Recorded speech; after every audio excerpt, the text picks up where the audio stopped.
E aí pessoal, tudo bem? Sejam bem-vindos a mais um vídeo aqui da Acrópole Revisitada. Eu sou o Luigi e o vídeo de hoje é para fazer uma resenha, para falar das minhas impressões sobre esse livro aqui, ó. O Sêmen do Rinoceronte Branco, da Cynthia Kremler. Não é o primeiro livro que eu leio da Cynthia, eu já li um outro que se chama Todos os Abismos Convidam para um Mergulho. Os dois saíram pela Patois. E eu vou deixar aqui na descrição do vídeo o link da resenha que eu fiz no blog sobre o livro dela. Mas antes de acompanhar o conteúdo de hoje, eu peço para que você se inscreva no canal, para que você ative as notificações, comente aqui, que você compartilhe o vídeo com seus amigos, beleza? E também peço para que você, se você quiser me seguir nas redes sociais, pode me seguir, vou deixar as redes sociais aqui. E se você gostar de língua francesa, se estiver aprendendo língua francesa, ou já estudou e queria revisar um pouquinho, eu tenho outro canal que se chama Universo Francês, e lá você pode ver vídeos curtos sobre gramática e vocabulário de língua francesa. Vamos falar então desse bom livro de contos da Patois, mais um livro bom que a Patois lança. Galera, a literatura da Cynthia é uma literatura cortante, é uma literatura que te faz engolir a seco e é muito doloroso. A autora não mede palavras, situações, ações ou ambientes que nos atinjam, que nos firam de alguma maneira. São situações quase sempre trágicas, ou violentas, ou agressivas. Então não tem como você sair completamente ileso dessa leitura. Geralmente livros de contos eles oscilam bastante. Quase sempre, pelo menos funciona comigo, e pelo menos também as pessoas com as quais eu converso, se afeiçoa mais a alguns contos e menos a outros, né? E também ao nível, às vezes, não fica muito sempre lá na excelência. Esse livro eu acho que ele vai além do que o livro de contos geralmente vai. Ele oscila bem menos, os contos têm uma excelência muito grande. Livro que, não sei se eu disse, saiu em 2020, tá? E como eu disse, mais uma ótima publicação da Patois. O livro fala também sobre o que há de perverso na sociedade. Não é só a falta de empatia que a gente vê durante muito tempo na sociedade brasileira, mas maldade mesmo, em várias situações. Pessoas que têm uma maldade intrínseca dentro delas e expressam isso das mais variadas formas. E o pior realmente que há no mundo vive dentro do ser humano e não fora, só esperando um momento exato para que ela se externalize, que ela se materialize em relação ao outro. Alguns dos temas: estupro, moradores em situação de rua, morte infantil, velhice, esquecimento, invisibilidade, mortes, entre outros. Todos temas que são bem cortantes. Garrafas no Jardim, por exemplo, fala sobre alcoolismo e sobre a negação dessa doença. Aliás, negacionismo é uma coisa que está em moda no Brasil, né?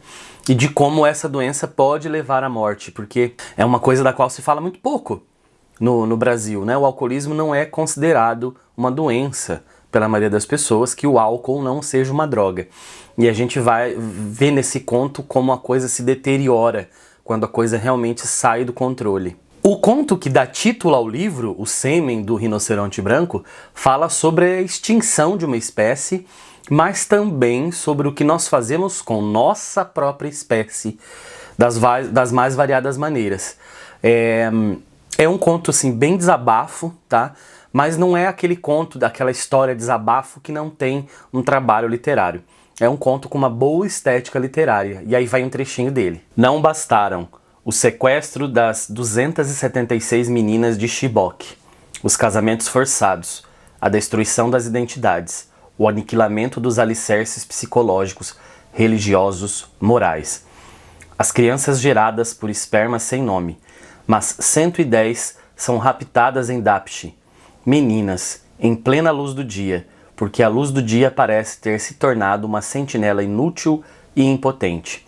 Em igualdade perversa, as meninas nigerianas de Dapchi são como as meninas de Chibok, e como os rinocerontes brancos do Quênia, indefesas, caçadas, afastadas de suas histórias originais, exiladas, cativas, desenraizadas, vítimas da mesma ganância.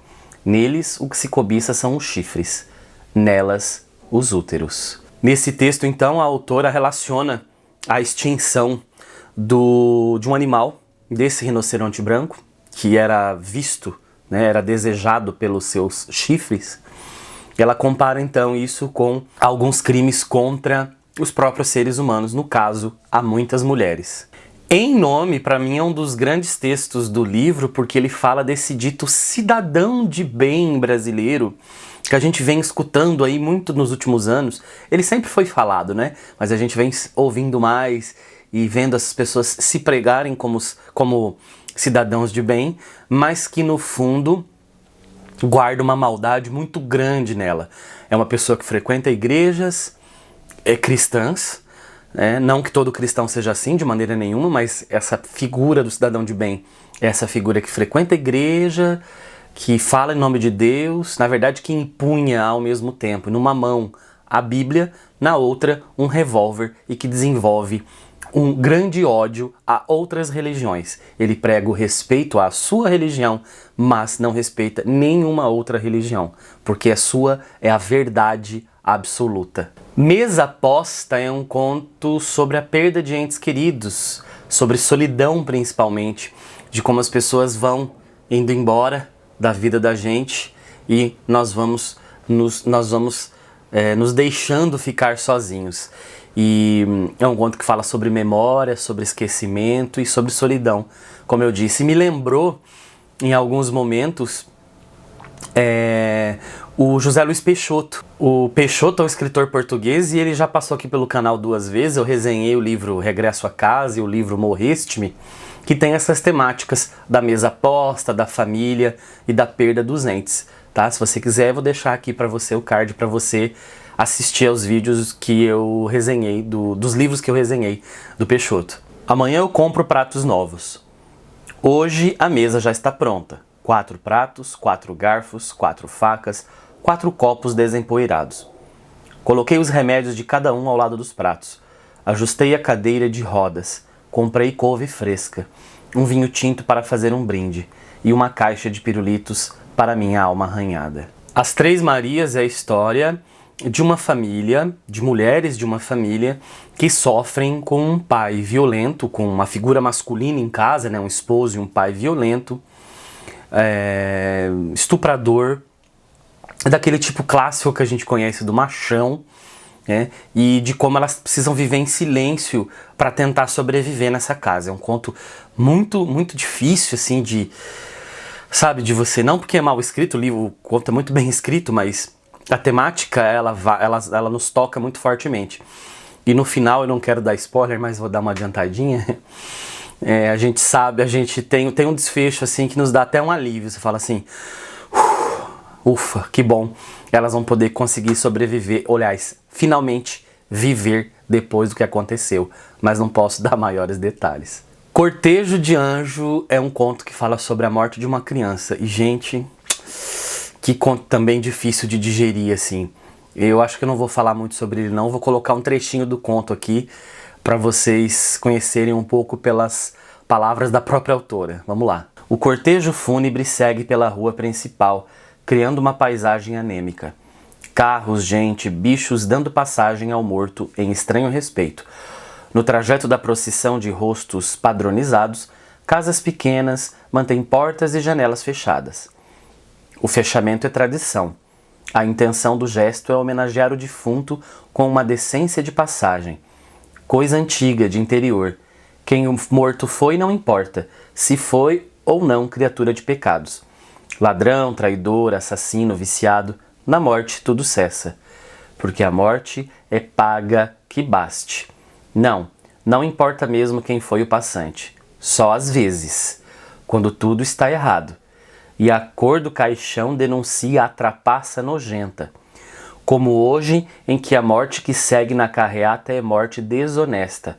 Caixão branco, meio metro de corpo, nem metro inteiro. Até para Deus é covardia. Aliás, a morte é um tema recorrente.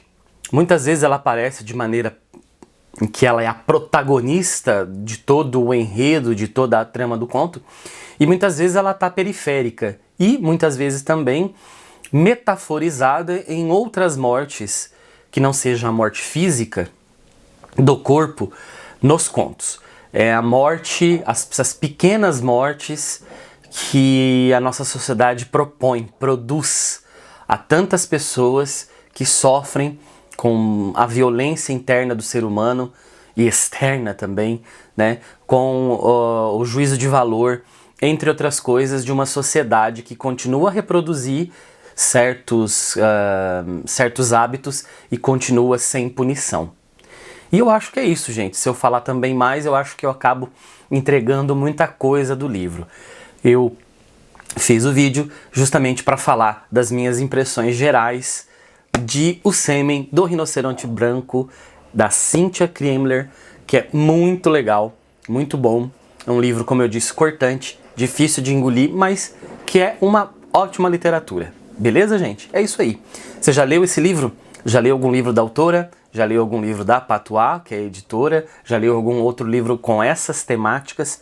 Você tem hábito de ler livro de contos? Responda essas perguntas aqui nos comentários, para a gente poder iniciar um diálogo, beleza? E é isso, nos vemos em outro vídeo. Fico por aqui, um abraço e até a próxima!